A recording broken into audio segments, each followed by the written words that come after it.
VooTooVooers.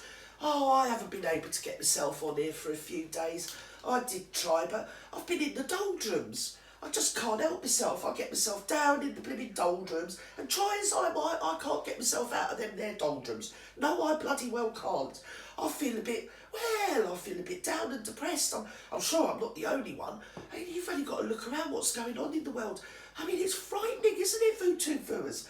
Seeing all these people trying to get out of the Ukraine and everything. I mean, yesterday, well, it weren't my fault. I was on my tablet, and I saw a whole family just get murdered in cold blood. They were all just blown up in the street, and they were trying to run away. And that Putin, I don't know what he's doing. He's got them cluster bombs and one thing and another. But it's terrible, isn't it, VooTooVooers? And I feel so sad for the children there. I mean, just when you need Nicholas Winston around to do a kinder transport, he's only gone and died, hasn't he? I don't know. We need to do a kinder transport, VooTooVooers. That's what we need to do. There's lots of children that are just being, well, they're being, I don't know, parted from their loved ones and somehow losing their parents, or their parents are dropping them over the border and going back to fight. I mean, I heard of one little boy whose mum wrote his name and his phone number on his hand and then sent him over the border. And he had to walk all the way over there on his own. And now he's in like an orphanage or something over in Poland. Thank God the Polish people are such good people. I mean, they're very much like the British people, to be honest, the Polish. I mean, to be honest, I think the British people are Polish. Well, I know I am. I'm Polish, but born in Britain. So there you go. I think that's the way it goes nowadays, doesn't it, really? Yes. They're so nice to them. But I am worried about these poor children. And what's all this about Dorisovsky? He said only 50 people could come over from the Ukraine. I mean, is he taking something dodgy in his tea? Is he having a laugh? 50 people? We got the French coming up our shores every day, boatloads of them. And I'll tell you another thing, VooTooVooers, and this will make you laugh. Not terribly, but it's worth noting that 99.9% of the French people that get washed up on our shores 2, 3, 4, 5, 6 times a day, every day of the week, all year round, are actually men between the age of like 60. So 99% of the people running away from the Ukraine are women and children. But we can only take 50. And am I not doing the maths right here? I can't understand what's going on. Because I don't know where you are with me on this VooTube, but I've got to be deadly honest. What would have happened in the Second World War if all the men had just got on a boat, cleared off to Canada, and just left all the women there in the war zone? I mean, isn't that being a coward? Why are we putting up with this? Why is Britain allowing perfectly healthy, war-age people come in here for whatever reason? Oh, the Russians are bombing my country. The Russians are bloody well bombing the Ukraine. Oh, we'd only take 50 of you, though. Am I seeing some colour prejudice going on here, VooTooVooers? Because that's what I think I'm seeing. Yes, I bloody well do. And I'll tell you another thing. I'm going to say it, and I don't care if people don't like it. It's my channel, it's my platform.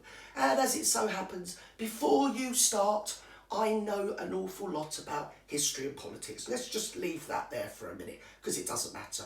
Running through my veins are the blood of two great Polish patriots, probably two of the most well-known great Polish patriots. My grandfather is in the Yad Vashem, one of my granddads, and he was declared righteous amongst the nations. And he was a war hero, and he's taught all over the world, just not in Britain.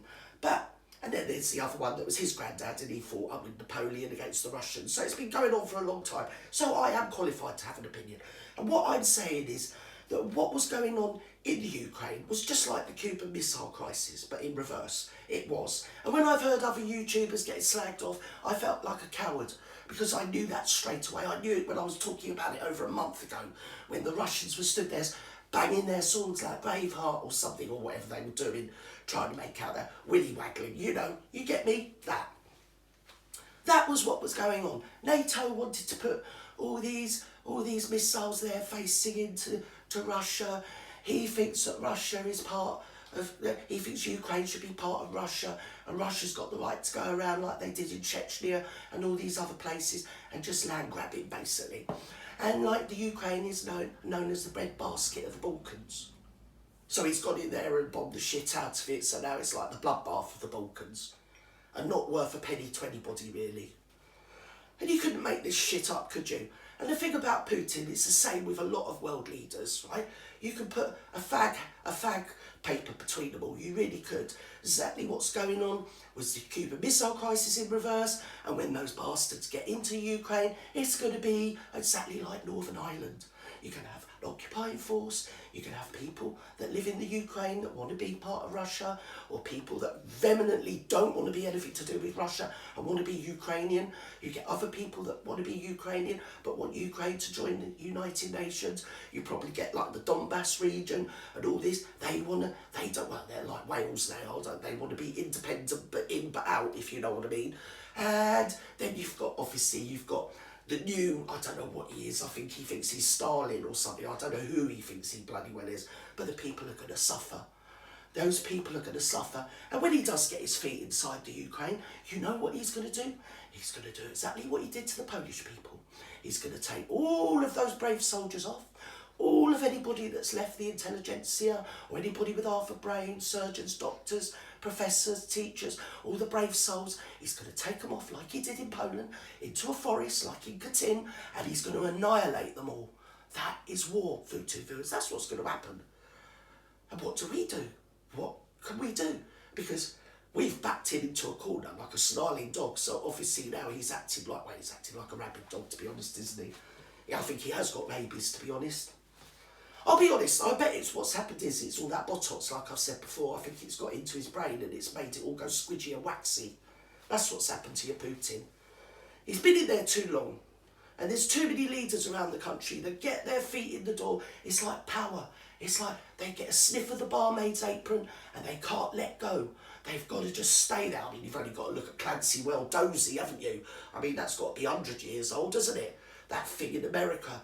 You've got them all. You've got that Tony bloody Blair, war bloody criminal. See, can't let go. He's got to be there. He's got to be relevant. He's got to be involved. And Putin's just the same. You know, 20-something odd years, if you ain't done your job in 22 years, it's probably time to step aside, isn't it? And let someone else have a go.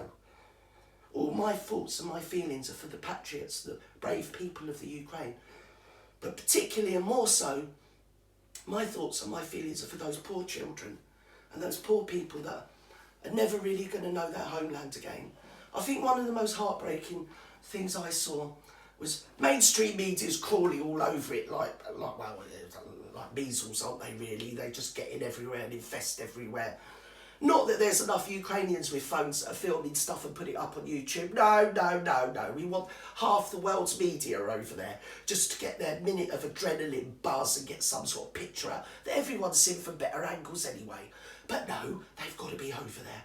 And one of the saddest things I saw, wasn't actually mainstream, it was a lesser known channel actually, filmed a very old man. He must have been in his 80s, probably mid-80s, and he was crying. And he said, you know, when I was a child, I was in Auschwitz and I lost my whole family. And now he couldn't even speak for crying of what he was seeing happen to his homeland. It's absolutely disgusting. I'll tell you another thing, Putin viewers. If that bastard thinks he's going to put one pinky toe inside Poland, well, I got my mop. And I tell you what, I'll be like shit off a shovel over there to fight those bastards. I don't know who they think they are. We've all only got a finite time on this earth, and it's an absolute disgrace what's going on. And it's Putin, of course it's bloody Putin, but it's also our leadership and our controllers' interests in corporations, NATO and one thing and another, and shenanigans. And you got them creeps up in the House of Parliament last week, stood up and they were clapping for the people of Ukraine. You duplicitous. They got more faces than Big Ben. The load of them. I think it's down to us, just normal everyday people, to just do a small act of kindness every day for the Ukraine. Just doesn't matter how small it is, because every person we can help to save, it's like Jesus said, you save the world, just try and help one person. Thanks for listening, Vutu viewers.